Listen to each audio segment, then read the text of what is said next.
Hello friends, jolly aunty की रसोई में आपका बहुत बहुत स्वागत है।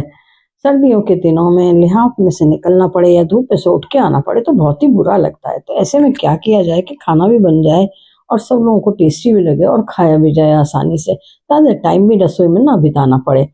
तो मैंने क्या किया कि गुजरात में जो थेपले मिलते हैं, हाँ, तो बने बनाए मिलते हैं और लेडीज़ घर में भी बना लेती हैं। तो मैंने ये थेपलों के मिनी शेप बनाया, मिनी थेपले बनाए। और ये मिनी थेपले जो थे वो देखने में इतने सुंदर लग रहे थे कि बनाए तो मैंने इस हिसाब से थे कि 15-20 दिन तक चल जाएंगे, लेकिन वो आधे से ज़्यादा उसी समय ख़त्म हो गए, यानी एक टाइम में ही ख़त्म हो गए। अभी आगे के लिए सोचना तो बाद की बात रही। तो मैंने इसको यही सोचा कि थोड़े से और बना लूँगी, लेकिन अभी मैंने उसका आटा नहीं तैयार किया। पर आपको मैं इसके लिए वीडियो बना के दे रही हूँ, जिससे कि आप भी बनाएं अपने यहाँ और इस हिसाब से बनाएं कि लोग खाते हैं तो फिर उनको याद नहीं रहता है कि आप हमें ये बस पेट भर गया और नहीं खाना है। उस हिसाब ही नहीं रहता है, खाते समय जब टेस्ट आ जाता है ना तो बस मज़ा ही आता चला जाता है। और इसको हम रिज़र्व करके रख सकते हैं, प्रिज़र्व करके, और 20-25 दिन और 1 महीने तक आराम से चला सकते हैं अगर आपने ज़्यादा सारे बना लिए हैं तो। तो मैंने इसको किस तरह से पैकिंग की है ये पहले ही वीडियो में मैं आपको दिखा रही हूँ। तो आप देखते जाइए कि किस तरह से फिर रिपीट होगा, इसमें समझ में आएगा। मैं एक एक चीज़ बताऊंगी स्टेप वाइज, तो वीडियो में आखिर तक बने रहिएगा। ये आपसे रिक्वेस्ट है। आप मेरा वीडियो देख रहे हैं इसके लिए आपका बहुत बहुत धन्यवाद। तो इसकी तैयारी पहले करते हैं। इसकी तैयारी के लिए मैंने 200 ग्राम मेथी ली है और मेथी में से डंडियाँ बिल्कुल निकाल दी हैं। मुझे मेथी साफ करना बहुत ही गंदा काम लगता है। ज़्यादातर तो मैं क्या करती हूँ, अपनी मेड से करवाती हूँ इस काम को, और या फिर मैं अपने सब्जी वाले से ही ऐसा तय कर लेती हूँ कि भाई मेथी अगर तुम्हें बेचनी है, मुझे देनी है मेथी, तो बना करके ला कर दोगे। पर आज मैंने मेथी ऐसे ही ले ली और उसको मुझे साफ करना था, तो बस मैंने इसी तरह से करके साफ किया। उसको छोटे छोटे सारे पत्ते अलग कर लिए और फिर उनको बिल्कुल बारीक बारीक काट लिया। इतना बारीक काटना है कि बस उसमें बड़ी डंडियां तो बिल्कुल रहनी ही नहीं चाहिए। अगर आपको फिर भी कोई एक आध डंडी दिखाई दे जाती है तो उसको आप निकाल दीजिएगा, उसमें डंडी नहीं रहनी चाहिए, क्योंकि ये जो हम बनाने जा रहे हैं डिश, इसमें डंडियां बिल्कुल भी टेस्ट नहीं आता है और ख़राब लगती हैं। तो आप देख रहे हैं मैंने किस तरह से इसमें से डंडियां छांट करके बिल्कुल निकाल दी। अब ये थोड़ी सी मैंने धनिया की पत्ती ली है और इसमें से भी मैंने डंडियां सारी की सारी निकाल दी हैं और फिर कैंची से इसको काट लिया। कैंची से बड़ी आराम से ये कट जाती है। कोई भी पत्ते वाली सब्जी अगर आप कैंची से काटते हैं तो बहुत आराम से कटती है। बस ये काट के तैयार करके इसको एक साइड में रख देते हैं। मैंने दूसरी तैयारी शुरू करी। उसके लिए मैंने एक कढ़ाई गैस पर चढ़ा दी और उसमें एक बोल, यानी जितना मुझे आटा लेना है उतना ही मैंने पानी इसमें डाल दिया। और आटा मैंने क्या लिया है, ज्वार का आटा लिया है। तो ज्वार का आटा बड़ी मुश्किल से बाजार में हमारे यहाँ मथुरा में मिलता है। तो मैंने क्या किया, साबित ज्वार रखा हुआ था मेरे पास में, उसको मैंने पीस कर आटा बना लिया था। अब ये मैंने इसमें अदरक, लहसुन और हरी मिर्च का पेस्ट बना के रखा था, वो डाल देती हूँ कढ़ाई में सबसे पहले। फिर थोड़ा सा नमक स्वादानुसार और बाकी मसाले जो भी आपको डालने हैं। तो थोड़ा सा लाल मिर्च पाउडर, थोड़ा सा हल्दी पाउडर और 2 चम्मच के करीब धनिया पाउडर मैंने इसमें डाला है। और एक खास चीज़ इसमें ज़रूर जाएगी, वो है अजवाइन। हाँ, आप चाहें तो हींग भी डाल सकते हैं, पर मैंने हींग नहीं डाली है क्योंकि लहसुन डाल दिया और अजवाइन डाल दी। बस इसके बाद में अब हींग की ज़रूरत इतनी नहीं रह जाती है, क्योंकि ये बादी को मारती है और सर्दी में बहुत फ़ायदे करती है। ये थोड़ा सा ज़ीरा पाउडर डाला है, पिसा हुआ भुना जीरा पाउडर हो तो वो भी आप डाल सकते हैं। और फिर ये मैंने 2 चम्मच के करीब इसमें ऑयल डाल दिया। ऑयल आप कोई सा भी डाल सकते हैं। बस अब इसको उबलने के लिए हम छोड़ देते हैं थोड़ी देर के लिए।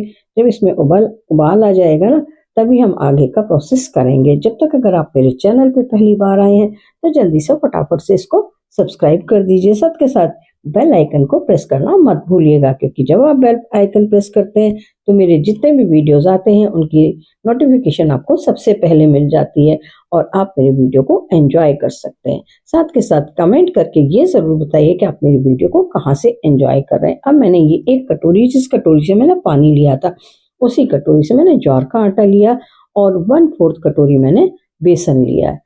बस ये दोनों चीज़ें मैंने डाल दी। आप चाहें तो इन्हें एक बर्तन में करके पहले ही मिलाकर मिक्स करके रख सकते हैं, और चाहे तो आप इस तरह से अलग अलग डाल के, क्योंकि अंत में तो ये हम इसको जब मलेंगे तो ये मिक्स हो ही जाना है। और फिर हल्का सा इसको मिला देंगे, ऊपर नीचे कर देंगे, बहुत ज़्यादा घोटना नहीं है इसको, बहुत मिक्सिंग नहीं करनी है, क्योंकि ये अपने आप ही पानी के साथ में, ज्वार का आटा जो है ना गर्म पानी के साथ में फूलता है, और इसीलिए हमने ये गर्म पानी में इसको करके डाला है। गैस मैंने बिल्कुल बंद कर दी है इस समय, बस बंद गैस पर ही इसको थोड़ा सा मिक्स करके और हम छोड़ देंगे। और फिर ये देखिए आप, इसमें मेरे स्पैचुला में बहुत सारा लग गया है, इसको मैं चाकू की हेल्प से अलग कर देती हूँ, और फिर उसके बाद में इसको कवर करके छोड़ देती हूँ 2 घंटे के लिए करीब। और उसके बाद में जो ये मैंने मेथी और ये धनिया काट के रखा था, वो मैं इसमें डाल देती हूँ। मुझे कुछ ज़्यादा लग रहा था, इसलिए मैंने थोड़ा सा बचा लिया है, और फिर इसको ढक करके रख दिया। तो जो भी थोड़ी बहुत भाप वगैरह होगी, इसमें थोड़ी सी हीट होगी, वो ये इससे थोड़ा सा पका हुआ सा हो जाता है। तो बस ये इसको आटे को हमें उतनी देर छोड़ना है कि बहुत ज़्यादा ठंडा भी नहीं हो और गर्म भी ना रहे, हाथ से छूने लायक रहे, गुनगुना सा रहे, तभी आप इसको आसानी से मल सकते हैं। और इसको मसलना ज़्यादा पड़ता है तभी ये, क्योंकि इसमें ग्लूटेन तो होता नहीं है, तो जब तक आप इसे मसलेंगे नहीं तब तक इससे आपकी रोटी बनाने में बहुत दिक्कत आएगी। तो बस इसको अच्छे से मसलना है। तो मैंने इसको कढ़ाई में से निकाल कर एक दूसरे बड़े डोंगे में कर लिया है, जो मेरा टेनिया थी उसमें, और थोड़ा सा ऑयल, और मैंने इसमें 2 चम्मच के करीब ऑयल और डाल दिया, और ऑयल डाल करके और फिर मैं इसको अच्छे से मसल के और कूट कूट करके इसको मल लेती हूँ, डो की तरह से तैयार कर देती हूँ। आप मेरे वीडियो को कहाँ से एंजॉय कर रहे हैं थोड़ा कमेंट करके बताइए, तो अपने शहर का नाम, स्टेट का नाम और कंट्री का नाम, क्योंकि ये मुझे बहुत ही अच्छा लगता है जब आप बताते हैं कि आप मेरे वीडियो को कहाँ से एंजॉय कर रहे थे। और फिर अगर मन हो तो आप अपना नाम भी डाल सकते हैं, जिससे कि आपके नाम से मैं आपको कमेंट का रिप्लाई करूं, और फिर मुझे भी बहुत अच्छा लगेगा कि मेरे वीडियो को कहाँ कहाँ से लोग देखते हैं। और अगर आपको जरा सी भी रेसिपी पसंद आ रही हो तो फिर आप ज़रूर लाइक का बटन दबाइएगा, और साथ के साथ एक अच्छा सा कमेंट भी छोड़िएगा, और कमेंट में ये ज़रूर बताइए कि इसमें क्या चीज़ ऐसी लगी आपको कि जो स्पेशल थी, जो आप नहीं करते थे अभी तक और आपने पहली बार देखी। अभी देखिए मैं छोटी-छोटी बना रही हूँ ना, छोटे थेपले बना रही हूँ, मिनी थेपले, तो उसके लिए मैंने छोटी-छोटी लोइयाँ ली हैं। आप चाहें तो बड़ी लोई भी ले सकते हैं, यानी आपकी मर्ज़ी है कि किस साइज़ का आपको थेपला बनाना है। तो मैं तो छोटा-छोटा बना रही हूँ, मुझे छोटी चीज़ें बनाने में बहुत मज़ा आता है, और मेरे घर में भी सब लोग उसको बहुत शौक से खाते हैं, गिनती ही नहीं रहती। नहीं तो बड़ी रोटी बनती है, बड़ा थेपला होगा, अरे मैंने 1 खा लिया मेरा पेट भर गया, 2 खा लिया पेट भर गया, इसमें गिनती नहीं रहती कितना खा लिया। और फिर भर पेट जो ताकत की चीज़ें हैं वो तो ज़्यादा ही खानी चाहिए ना। तो बस उसी हिसाब से ये सब लोग खाते हैं और एन्जॉय करते हैं, और छोटी चीज़ तो देखकर ही बहुत सुंदर लगती है। तो बस इसको हल्के हाथ से पत्ते वाले बेलन से मैं बेल रही हूँ। हाँ, इसमें जो आटा मैं यूज़ कर रही हूँ लगाने के लिए सूखा, वो भी ज्वार का ही आटा है, क्योंकि ज्वार का आटा हमारे यहाँ मिला नहीं था, इसलिए मैंने ज्वार घर में पीसा। तो वो थोड़ा-सा मोटा है, उतना बारीक नहीं है, पर छन्नी से और कपड़े से छान कर मैंने इसको पतला-पतला निकाल लिया था। तो आराम से ये बेलने में भी आ रहा है। अब इसकी इवन किनारे बनाने के लिए, क्योंकि अनइवन किनारे बनते हैं, इसमें ग्लूटेन नहीं होता है, तो फिर इतना ज़्यादा ये चिकनाई नहीं होती है इसमें, तो इसको गोल बनाने के लिए मैंने इसे कटोरी से काट लिया है। आपको जितना बड़ा साइज़ रखना है, उतने बड़े साइज़ के ढक्कन से या किसी पैनी धारदार चीज़ से आप इसको काट सकते हैं। बस ये कट के बन के तैयार हो गया। इसी तरह पहले मैं सारे बना लूँगी। इससे क्या होगा कि जो हम बना के रखेंगे, उसमें थोड़ी-सी हवा लग जाएगी और फिर सेकने में आसानी रहेगी, और फिर इसको हम ज़्यादा टाइम तक जब रखेंगे तो ये खराब भी नहीं होंगे। बस आप देख रहे हैं कि किस तरीके से मैं एक-एक करके इनको बेलती चली जा रही हूँ। और जब मैंने अपने घर में अपने बच्चों को बताया कि मैंने आज थेपले बनाए हैं, क्योंकि वो बाहर रहते हैं, तो जब उन्हें बताया कि मैं थेपले बनाए मैंने, तो बहुत ही खुश हो गए। बोले मम्मी हमारे लिए भी बना के रखना, जब हम आएँगे तो हमें देना। मैंने कहा कि ठीक है, जब तुम लोग आओगे तो तुम्हारे लिए और बना दूँगी, जिससे तुम ले जा सको अपने साथ में। तो बहुत ही अच्छी टेस्टी बनती है डिश, और हेल्दी भी बहुत होती है ये, क्योंकि ज्वार के आटे की है और साथ में इसमें मेथी पड़ी है, यानी हरा साग पड़ा हुआ है। अब इसका देख रहे हैं थिकनेस कि मैंने कितना थिक इसको बनाया है। अब ये सारे मेरे बिल कर के तैयार हो गए, सेकने की तैयारी करते हैं। तो मैंने गैस पर तवा चढ़ा दिया है, और मीडियम गैस रखी है, बहुत तेज़ गैस नहीं रखनी है। एक तो वैसे ही नॉन स्टिक तवा है, जल जाएगा, और फिर उसको हमें बहुत तेज़ आंच पे वैसे भी नहीं सेकना है। बस ये इतने छोटे हैं ये, कि मेरे एक बार में एक तवे पर 6 से 7 तक आ जाते हैं। तो मैंने इसको एक बैच पहले से तैयार करके रख लिया है, तो इसको मैं 6 इसमें आ जाएंगे मेरे आराम से, मुझे ऐसा लग रहा है। तो मैं देखती हूँ कि कितने मेरे इसमें थेपले आते हैं, ये छोटे वाले मिनी छुटकू थेपले। बस ये छुटकू थेपले बनाने के लिए आप देखिए ना किस तरह से मैंने ये 5 लगा दिए, अब छठा मैं लगाने के लिए जगह बना रही हूँ। तो बस इसी तरीके से ये भी लगा करके बना करके और तैयार करिएगा। हाँ, इसके साथ में जो शलजम का अचार मैंने खाने के लिए रखा है, बहुत ही टेस्टी लगता है। उसकी रेसिपी मैं पहले डाल चुकी हूँ और उसका लिंक भी मैं आपको डिस्क्रिप्शन बॉक्स में मिल जाएगा, जिससे कि आप शलजम का अचार भी इस सीज़न में बना सकें। बहुत ही टेस्टी बनता है और वही बात कि मुझे हर चीज़ झटपट बनाने वाली अच्छी लगती है कि जल्दी से बन जाए, ज़्यादा टाइम कंज्यूमिंग ना हो। क्योंकि ना तो आजकल के बच्चों के पास टाइम है, ना जॉब वाले लेडीज़ के पास में टाइम है कि सारा टाइम वो किचन में वेस्ट करें। अच्छा, जो मेड वगैरह से बनवाओ तो अपने मनपसंद का चीज़ नहीं बन पाती है। तो क्या करें कि सबको पसंद भी आए चीज़, हमारे पसंद की भी बने और जल्दी से भी बन जाए। तो बस मैं झटपट वाली रसोई बनाती हूँ अपनी और झटपट काम करती हूँ सारा। तो इसीलिए मैंने ऐसी चीज़ बनाई आज कि जो आप इसको बना लेंगे एक बार तो आपको 10-15 दिन तक नाश्ते के लिए टेंशन नहीं करनी। इसे आप गरम करके सेक के दोबारा से, अभी मैं दिखाऊंगी आपको कि कैसे इसे सेकना है दोबारा से रख करके। अभी तो इसको आप प्रिजर्व करके और फ्रिज में रख दीजिएगा, तो ये आपका 15-20 दिन आराम से चल जाने वाला है। और फिर उसके बाद में आप बच्चों को टिफ़िन में, हस्बैंड को टिफ़िन में रख करके इसको दे सकते हैं खाने के लिए लंच में, और आप भी जब चाहें तो ब्रेकफास्ट में इसको खा सकते हैं। तो बहुत ही टेस्टी लगते हैं और बनाने में ऐसा लगता है कि जैसे ताज़ी। आजकल तो वैसे ही पैक्ड वाले पराठे, रोटी सभी कुछ आने लगा है। हुँ, हल्दीराम का और बीका जी वगैरह का सबका ही बहुत ज़्यादा पैक्ड ये फूड आने लगा है। मेरे बच्चे कहते हैं मम्मी कोई बात नहीं, आलू का पराठा खाना है, हमने ऑर्डर कर दिया, आ जाएगा आलू का पराठा। और बस वो आलू का पराठा वही होता है प्रिजर्व्ड वाला, जैसा कि मैं अभी इसको प्रिजर्व वाला बनाने जा रही हूँ। बस उसको फिर बाद में इसको गरम कर लेते हैं। ये देखिए मेरे सिक करके तैयार हो गए हैं एक बैच पूरा।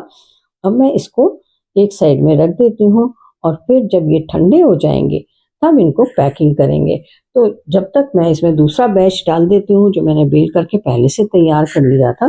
बस ये देखिए सब एक एक करके मैं इसमें, ये छोटे हैं तो इसमें आराम से सारे के सारे आ जाएंगे। इसी तरीके से आप बहुत सारे बना सकते हैं, यानी एक बार में आपको बहुत ज़्यादा बनाने में भी टाइम नहीं लगेगा, एकदम से फटाफट से सारे बन जाएंगे। अब वो पहले वाले मेरे ठंडे हो चुके थे तो उनको ध्यान रहे इस बात का बहुत ज़्यादा, ये टिप है आपके लिए कि इसको ठंडे हो जाए तभी आपको इसकी पैकिंग करनी है। यानी बटर पेपर ले लीजिए और बटर पेपर में इसको पैक कर दीजिए और पैक करके और फिर किसी पॉलीथीन वाले यानी क्लिंग रैप में या किसी चीज़ में उसको रख करके और फिर फ्रीजर में रख दीजिए। तो फ्रीजर में रखा रहेगा तो ये आपका ख़राब नहीं होगा। फिर आपको जब भी इसको खाना है तो उसमें बस 15-20 मिनट पहले, आधा घंटा पहले फ्रीजर में से निकाल लीजिए और फिर खोल करके रख लीजिए और तवे पे गरम करके थोड़ा थोड़ा घी लगाकर, अभी मैं आपको दिखाऊंगी कि किस तरह से घी लगा कर, ऑयल भी लगा सकते हैं। तो मैंने तो भाई घी लगा लगा के सेका इसको, जो पहले के बने हुए रखे थे मेरे उनको, और फिर मैंने नाश्ते में आज वही खाया। बहुत ही टेस्टी था, इतना मज़ेदार था, शलजम के अचार के साथ खाने में तो मज़ा ही आ गया। बस ये देखिए ये हो गया ना। अब ये मैं इसको, ये पॉली बैग है जो मेरे पास में, इसमें मैं रखे देती हूँ इसको पैक करके, और फिर इसका कुछ नहीं बिगड़ने वाला है। 15 से 20 दिन तक आराम से, हालांकि इतना चल नहीं पाते हैं ये, क्योंकि फिर रोज़ ही मन होता है कि आज फिर थेपला खा लेते हैं, आज फिर थेपला खा लेते हैं, तो बस वो ख़त्म ही हो जाते हैं। लेकिन फिर भी आप एक बार को सोच के बना तो सकते ही हैं कि ज़्यादा दिन चलेंगे। अब जो पहले वाले बने रखे थे ना मेरे पास में, बस वो मैंने निकाले थे, और भाई फ्रिज में जगह भी तो बनानी होती है, कितनी चीज़ें बना बना के उसमें रखते रहेंगे हम। तो बस ये इस तरह से घी लगा लगा के इसको हम क्रिस्पी सा सेक लेते हैं। अगर आपको क्रिस्पी अच्छा लगता है तो क्रिस्पी सेकिए, और अगर क्रिस्पी अच्छा नहीं लगता है तो हल्का ही सेकिए, इनको गर्म कर लीजिए क्योंकि सिके हुए तो ऑलरेडी हैं ही ये, बस थोड़े से इनको और पका लेना है। बस ये देखिए कितना बढ़िया बन करके तैयार हो रहा है, कितना सुंदर कलर आ रहा है इसमें, और दबा दबा के अच्छी तरह से स्पैचुला से आप इसको बनाइए। तो ये देखने में खुशबू तो इतनी बढ़िया आती है, इसमें मेथी की खुशबू। आप चाहें तो थोड़ा सा इसमें अदरक भी डाल सकते हैं, हालांकि मैंने अदरक, लहसुन और हरी मिर्च का जो पेस्ट डाला है वो तो पेस्ट डाला है। आप चाहें तो अदरक के लच्छे भी इसमें डाल सकते हैं। जिस तरह से आपने मेथी डाली है ना काट करके, उसी तरह से बारीक बारीक आप अदरक भी डाल सकते हैं, उसका टेस्ट बिल्कुल अलग से आ जाता है। ये देखिए कितने बढ़िया बन करके तैयार हो रहे हैं, बिल्कुल ताज़ी लग रहे हैं ये, जबकि हमारे ये कम से कम 20 दिन पुराने हैं। और आप ये देखिए खाएंगे तो इस खुशबू तो इतनी अच्छी आ रही है, बस मज़ा ही आ रहा है। बनाइए और खाइए।